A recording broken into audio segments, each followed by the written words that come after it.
le truc, le kit de départ pour ouvrir la puce. Et on peut être créatif. Créer des tableaux, des scènes, des séquences, des sculptures avec des trombones. Et donc, il y a de l'infini.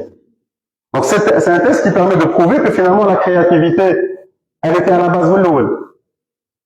C'est juste que la société, la standardisation fait que, avec notre système d'éducation, pour une sélection juste, tous doivent passer le même examen, s'il vous plaît, grimper à l'arbre. C'est Albert Einstein qui disait, demander à un poisson de monter un arbre, il pense à toute sa vie que c'est un abruti. Parce qu'on a réduit, on a même réduit, on veut nous faire croire que l'intelligence, c'est les mathématiques, alors que Zinedine Zidane, c'est un génie. Personne ne remet ça en gaz. Je ne sais pas si vous connaissez Gordon Ramsay. C'est un des plus grands génies de la cuisine mondiale. Donc sa créativité, comment il manipule les cuisines du monde entier, la Béhom, extraordinaire. Agatha Christie, Béa, artiste algérienne. Donc, on est focalisé sur Albert Einstein ou Juma Hadou, on n'est pas en train d'imaginer, mais dans toutes les autres disciplines, comment il s'appelle, Mozart, 5 ans, etc. Donc tous c'est des génies, mais dans des domaines différents. Il faut l'accepter. C'est la société qui nous fait ça. C'est la société. Ça, si vous voulez le voir en détail sur tout le système de créativité, etc., j'ai une vidéo sur ma chaîne YouTube qui parle de l'éducation sur l'enseignement, à quoi sert un cours de théorie d'architecture, etc. Et donc, j'explique un peu tout ça plus en détail. Donc, je vais gagner du temps sur ça. C'est juste pour vous dire que le système actuel, voilà ce qu'il nous réduit. Il nous réduit à un système binaire. Le prof est là, il vous donne la leçon, mais on a tout jeté. Et donc, c'est ça le problème du système éducatif d'aujourd'hui, c'est que c'est un système binaire qui fait que nous sommes dans une logique. Ama, orja. Il faut changer ces dispositifs-là. Comment faire? Le potentiel du cerveau. Le cerveau, finalement, c'est un muscle comme un autre. Il faut juste l'entraîner de temps en temps. Il faut pratiquer au quotidien, tel que par exemple ce texte. Au démarrage, je pense que ça a eu des difficultés pour le lire, mais je pense que maintenant, vous commencez à le lire. Et ne me dites pas que vous êtes en train de lire, parce que c'est écrit C3, M3, 157 493, et pourtant le cerveau s'est adapté et assez rapidement à lire ça. Alors je vais vous donner quelques dispositifs qui vont vous permettre d'être dans la créativité. Briser le mythe du choix. On vous a toujours dit justement, c'est ça le truc, la fonction unique. Soit ça, soit ça. On n'imagine pas qu'il y a une autre possibilité. Et ça, on n'entrevoit plus donc le champ du possible. Il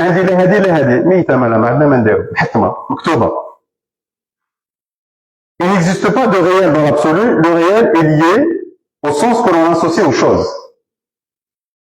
C'est quoi pour vous ça? Ça veut dire quoi ce geste? Zéro. Ça c'est une culture française. Ça veut dire quoi aussi? Parfait. C'est culture anglaise. On le connaît comme un geste. Ça c'est moi qui ne pas. J'ai vécu 11 ans en Tunisie, c'est la. Donc, imaginez-vous un Anglais qui débarque, on fait un fond de la cabine de zéro, l'eau. C'est ok! Hein? Elle le fait assez. Rien n'est universel. Tout est relatif. Et pour votre information, chez les Japonais, vous voyez qu'on est dans une culture française, hein? Mais on n'a pas la culture japonaise. Chez les Japonais, ça veut dire argent. Donc, il n'y a pas de vérité absolue. C'est Nietzsche, un sorcier qui a dit un jour, alors tout le monde pensait que c'était impossible, et personne ne l'a fait. Puis un jour, quelqu'un a débarqué, on a oublié de lui dire que c'était impossible, il l'a fait. Le poids de la société. Donc, arrêtez de réfléchir dans un système binaire. Il faut croire en soi, croire en l'impossible, et tenter. Questionnement perpétuel. Toujours se poser des questions. Albert Einstein disait, si vous me posez une question, vous me donnez 1 heure pour y répondre, je vais passer 55 minutes à reformuler la question dans 36 000 possibilités, et je prendrai 5 minutes pour y répondre. C'est ce que disait tout à l'heure Steve Jobs, créer des liens. C'est ce type Aktouf, Morad Aktouf, qui est un Algérien, un éminent scientifique algérien, enfin une sommité algérienne, qui enseigne à IHEC Montréal, au Canada, et qui dit, on fait croire aux gens que l'intelligence, c'est du problem solving. C'est-à-dire, tu as un problème, tu solutionnes grâce à un protocole que je t'ai appris. On fait croire que les gens qui appliquent des protocoles, ils sont intelligents. Alors non.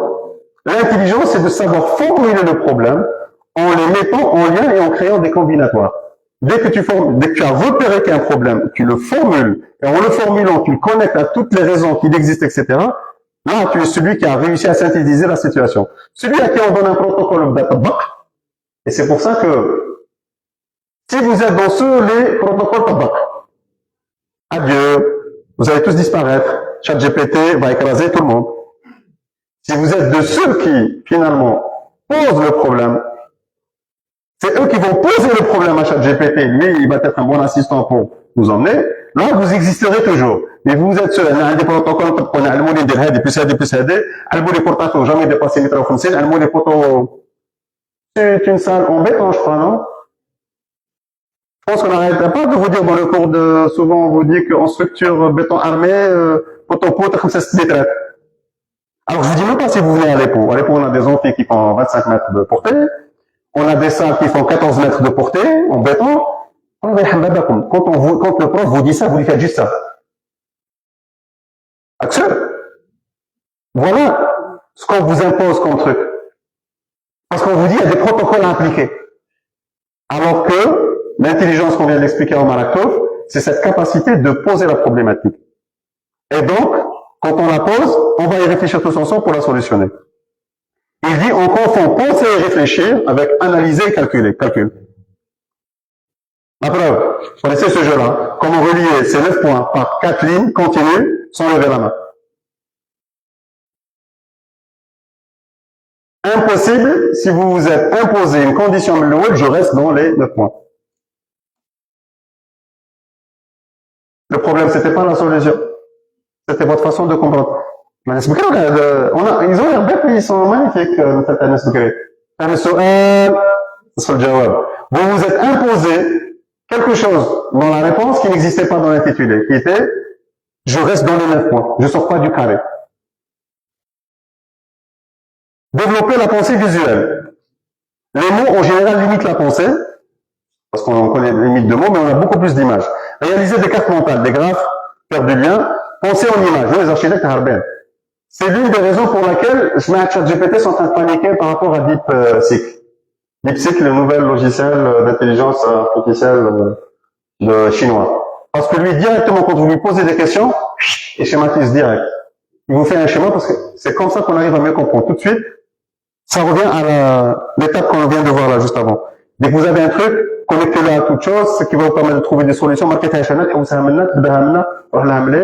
cette capacité de schématisation, c'est l'une des choses qui fait plus paniquer la ChatGPT, OpenAI, par rapport à DeepSeek qui, lui, directement dans ses solutions, quand vous lui proposez un truc, il vous schématise la chose, il vous permet donc de créer des liens et des connexions. Donc on est bien d'accord que nous, les architectes, on a cette capacité encore mieux que les autres. Développer l'art du tournement. Picasso disait, tout le monde est artiste, le problème c'est de le rester. Donc ce que vous pouvez faire, chaque jour, vous prenez un objet du quotidien, une fourchette, une élastique, et vous essayez de... Comment je peux utiliser une fourchette autre pour piquer de la viande? Comment je peux utiliser une cuillère à part pour récupérer de la soupe?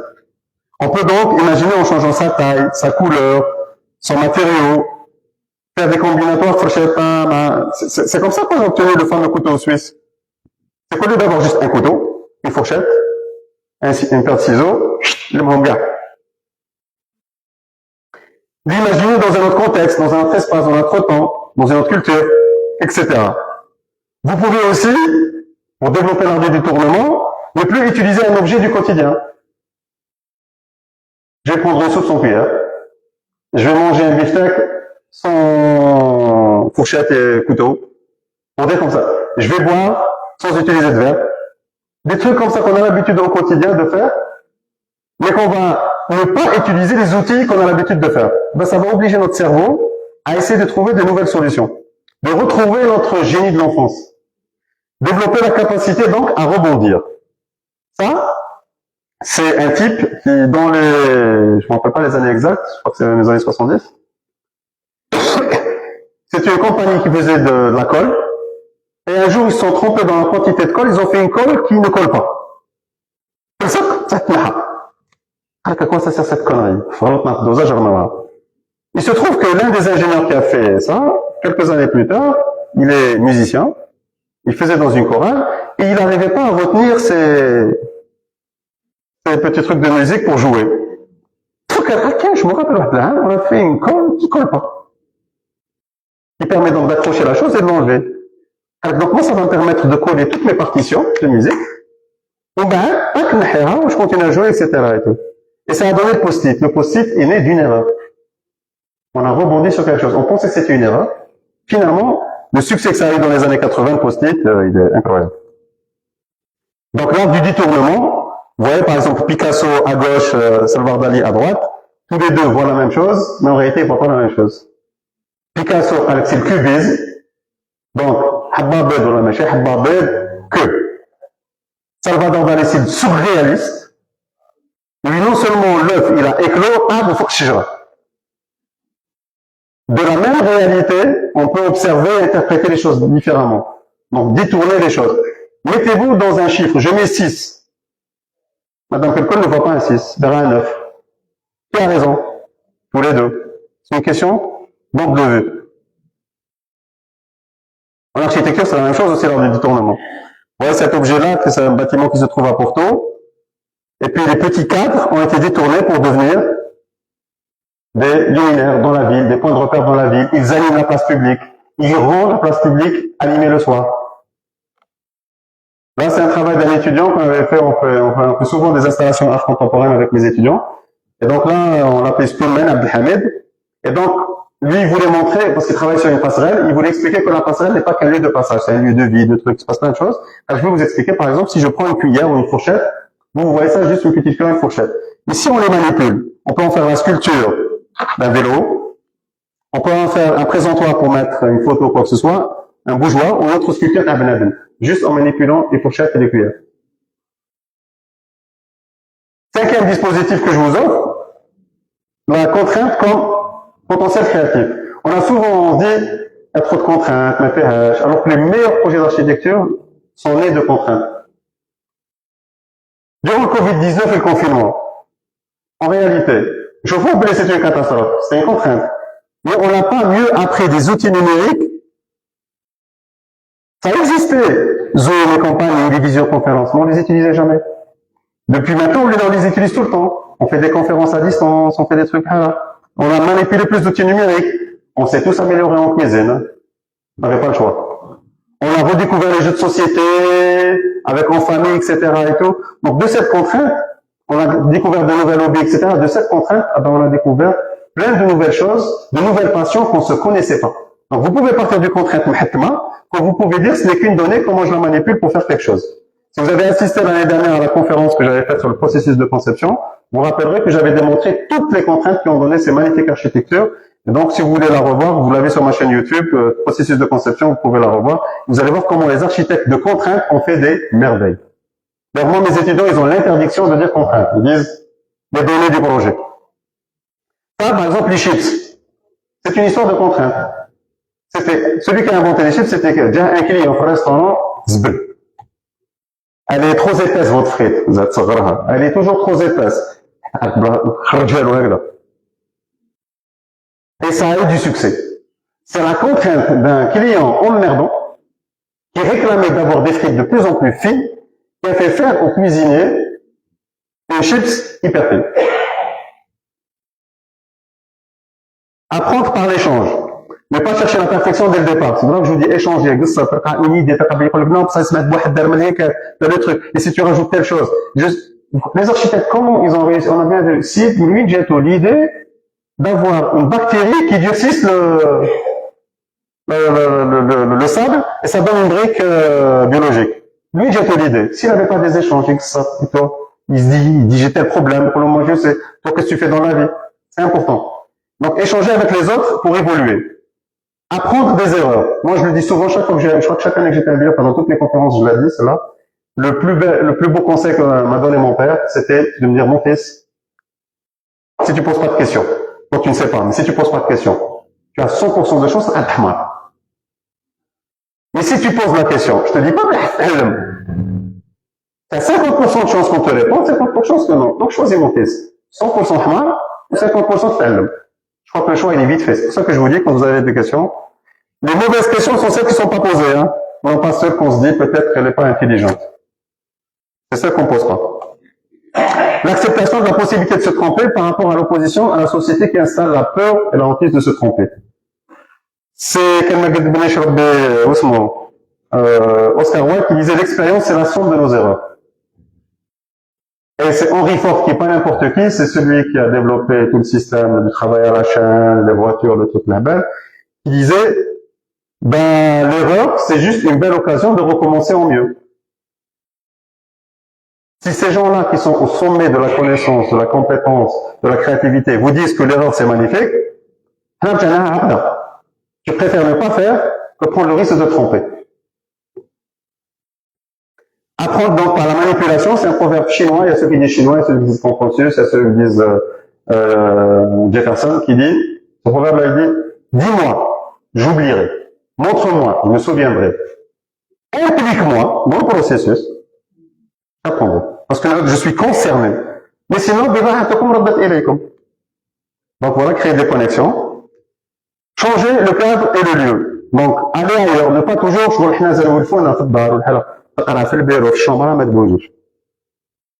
Alors que non, chacun a sa créativité. Albert Einstein disait, moi, qui me buguer sous la douche. Les idées, t'as collé sous la douche. Steven Spielberg disait, moi, qui je prends la voiture, l'autoroute, et dans l'autoroute, mon esprit s'aère, je commence à avoir des idées. Il y a d'autres qui sont au qahwa, ou fait bureau, ou fait bibliothèque. Trouvez le cadre, ne restez pas dans un cadre, pour la je suis obligé. C'est comme ça que je montre que je suis sérieux. Je fais le bureau, je vais Trouvez le lieu. Moi, je me rappelle d'une anecdote que j'avais avec un enseignant. J'ai enseigné pendant 4 ans en Tunisie. Et on était en voyage d'études avec des étudiants. J'avais un prof qui est strict, well. Et j'avais un étudiant derrière, ما ماشي تبعه دخل روحه كوما قاعد في القهوه يديسيني سي كروكي faisait ses revues قال لي هذا شنو سبا سيريو قاعد في القهوه ونازل درت قلت له سعد الله يرحم باباك ما تدخلش روحك. Le jour où il a affiché la vie, son boulot, قال لي سير كيف كان في القهوه قلت له وي قلت له quand il me produit ça ماشي ما قاعد في القهوه قاعد في الفراش تخف لا بينورج دخلني في عزراينه à partir du moment où il me produit ça pourquoi tu veux l'obliger de cadrer. Et c'est là où on brise aussi la créativité. Faire autre chose. Ce que je disais, footing, douche, etc. Par exemple, cette histoire-là, ben, soyons sérieux. C'est pas lorsque la pomme, elle est tombée qu'il a découvert le truc. C'est qu'il y a tellement réfléchi, tellement, il a fallu qu'il soit dans la nature pour que Isaac Newton, en voyant la pomme tomber, il a tout compris à la gravité. C'est là, c'est le moment où il a connecté tout à quoi il pensait. Il s'est posé tellement de questions, mais il n'arrivait pas à connecter le tout, il trouvait le truc. Archimède. Le roi a le choix vérifier cette couronne est pleine de 100% d'hab, blanc de douba. Et c'est en s'étant dans le bain qu'il a trouvé l'idée. Vous connaissez les frères Wright? Je dis les frères, pas Frank Lloyd Wright. Les frères Wright, les inventeurs de l'aviation. Ce sont deux vendeurs et réparateurs de bicyclettes, à la base. Rien à voir. Hein. Mais ils adoraient l'aviation. Donc, ils ont étudié, ils ont vu le truc, ils ont fait des expériences. Puis un jour, ils n'ont pas réussi à trouver la forme de l'aile de l'avion pour qu'elle puisse décoller et démarrer. Ils ont laissé tomber un bon bout de temps. Et un jour, ils étaient dans leur magasin, où dit, est-ce que vous pouvez me changer le caoutchouc de ma bicyclette? Et il met sa main dans le tube, il tourne le tube, et là, il voit la forme de l'aile de l'avion. La solution lui a été proposée. C'est-à-dire que s'ils étaient restés focalisés, focus, ils n'arrivaient pas à connecter. Il a fallu un événement parce que, encore une fois, ils se sont posés des questions. Ils ont cherché, mais j'ai une idée pour faire quelque chose. Ils se posent des questions par rapport à des vécus, à ce qu'ils voient, etc. Dernier truc, sortir de sa zone de confort. Faire ce dont on n'a pas l'habitude de faire. Alors, si vous voulez évoluer, il faut sortir de là vers là. Parce que là, c'est pas prendre de risques. Mais si on prend le risque d'essayer ce qu'on n'a jamais fait, de se dire, est-ce que je peux gérer deux projets en même temps? Est-ce que je peux prendre un projet complexe? Est-ce que je peux me permettre de faire du sport tout en faisant le truc? Tant que je l'ai pas essayé, je sais pas. Et se prendre ce risque-là qui va faire découvrir mes vraies limites. Parce que là, on s'impose des limites que soit la société nous a imposées, soit l'ordre d'Internet nous a imposées. On ne sait pas. Prenez le risque. Après, quand vous allez dire, je le fais pas, voilà, parce que je sais pas, c'est l'histoire des singes qu'on a mis. On a pris 5 singes, on a mis dans une salle, et on leur a mis une échelle, au fond de l'échelle des bananes. Le singe, il voit la banane, il va directement manger la banane. Sauf qu'ils ont fait un système. Dès que tu essaies de monter l'échelle, le sol est électrifié. Au bout d'un certain moment, tous les singes comprennent qu'il y a un rapport de causalité. Tu montes sur l'échelle de l'électricité. Donc, ils laissent les bananes. Au bout de 3-4 jours, on sort le premier singe, on met un deuxième. Lui, il voit les bananes, il veut y aller. Donc il l'empêche, lui, il insiste. Imaginez, au bout de 5 semaines, on a éliminé tous les singes. Sachant que le singe était dans la semaine, il ne sait pas pourquoi, mais bon. Imaginez, au bout de 5 semaines, on a sorti tous les singes de la première génération. Et il y a un qui pose la question, en fait, pourquoi on se frappe? Qu'est-ce qu'ils vont répondre? Par habitude. Et non pas parce que le sol il est électrifié. Ils ne savent pas. Parce que personne ne prend le risque. Vous voyez donc l'idée, prendre le risque pour connaître ses vraies limites, et non pas parce que ce sont des vidéos qui font un peu peur, mais bon, sur la créativité en architecture soi-disant, c'est plus l'architecture folklore, mais bon, bah, ton m'attache à couper un réseau, je sais vous faire un projet, ou bah, tu fais un truc comme ça, mais bon. Ça fait peur, mais ça donne quand même l'idée que, en observant autour de nous, on peut trouver des sources de créativité incroyables. En conclusion, moi j'adore ce type.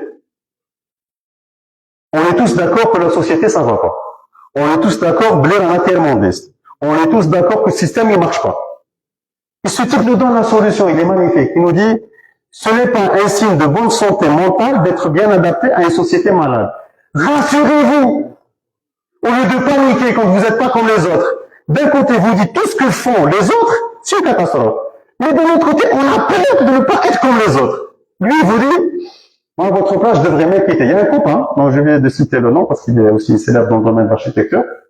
Un jour, parce qu'un معروف لي بوش قدام المشاكل كي كنت في تونس مشاكل كي كنت في بو مشاكل قال لي بصح عادل اكسبليك-moi انت كاع on était d'accord sur le constat de les ça va pas l'enseignement faut le revoir le système truc الحالة الدنيا دينا بصح عادل pose-toi la question انا يكرهوك ما تزعلش برك قال لي que toi tu راك محبوب قال لي que tu es d'accord que la société ça va ارحم بابك pose-toi la question تاع لا يحبوك ولا انا لا يكرهوني.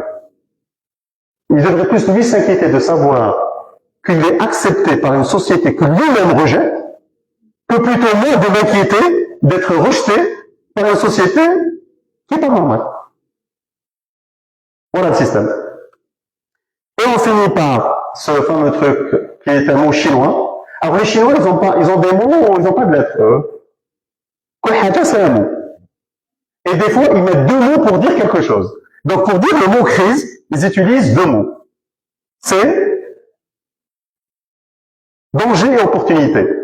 L'un veut dire danger, l'autre opportunité. Il considère que chaque situation de crise est en même temps le danger, mais l'opportunité, voilà.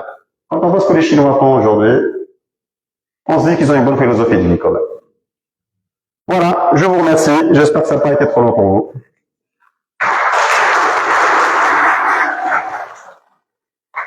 Ah, ça va, je l'ai tenu en 1h30 quand même, ça va. Alors, si vous avez des questions, je répète. Les mauvaises questions, c'est celles que vous n'avez pas posées, hein, devant moi.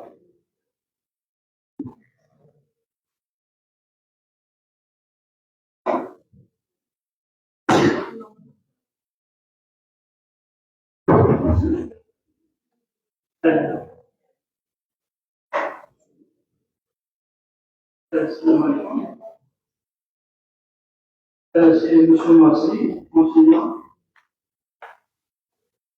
de la matière atelier projet. أنا حاسس شو من الخلاف concernant la zone de confort. Notre problème, c'est que je pense que nous n'avons pas justement cette zone de confort. On n'est jamais à l'aise dans notre domaine. Parce que ce n'est pas dans ce là, je n'apprends rien de plus de vous. De notre domaine, il est de nature, je pense, pas très bien défini, pas très bien expliqué. Et donc, je pense, bon, d'ailleurs, votre conférence témoigne de ce que je viens de dire. Vous avez parlé un peu de tout. Pas seulement, bon, sur l'architecture, entre guillemets, mais bon, vous avez parlé un peu de tout. Bon, si je reviens un peu sur la thématique de la conférence,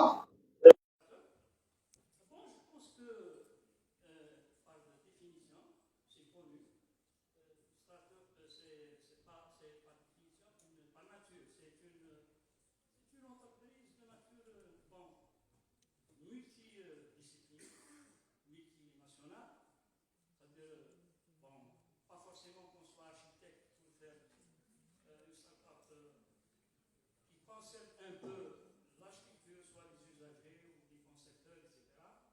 Ça peut être une personne comme personne peut penser à une idée. Bon, mais bon, peut-être que les architectes sont censés, bon, en tant que gens d'unité ou bien gens, c'était en quelque sorte les gens de la maison. Donc, on s'attend que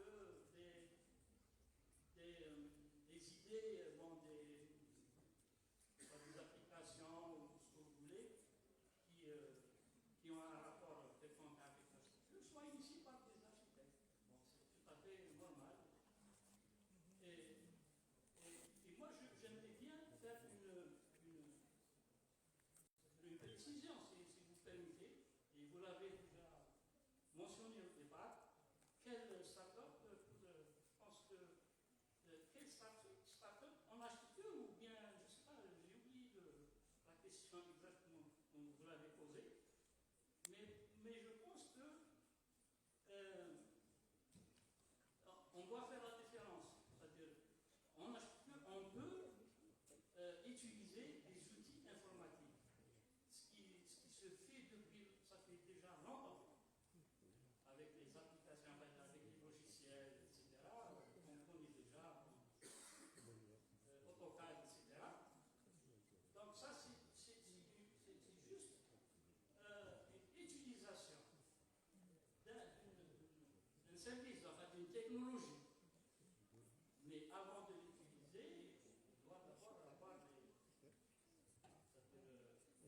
une certaine connaissance. Quelqu'un qui, par exemple, qui n'est pas architecte, qui ne sait rien en architecture, bon, il ne va pas s'intéresser à l'AutoCAD en tant qu'outil de travail parce qu'il n'en a pas besoin, tout simplement. Donc, ça, c'est une part. Donc, c'est pour nous, la technologie, peu importe le nom, la technique, enfin, une application ou autre, ça reste donc c'est un simple usage.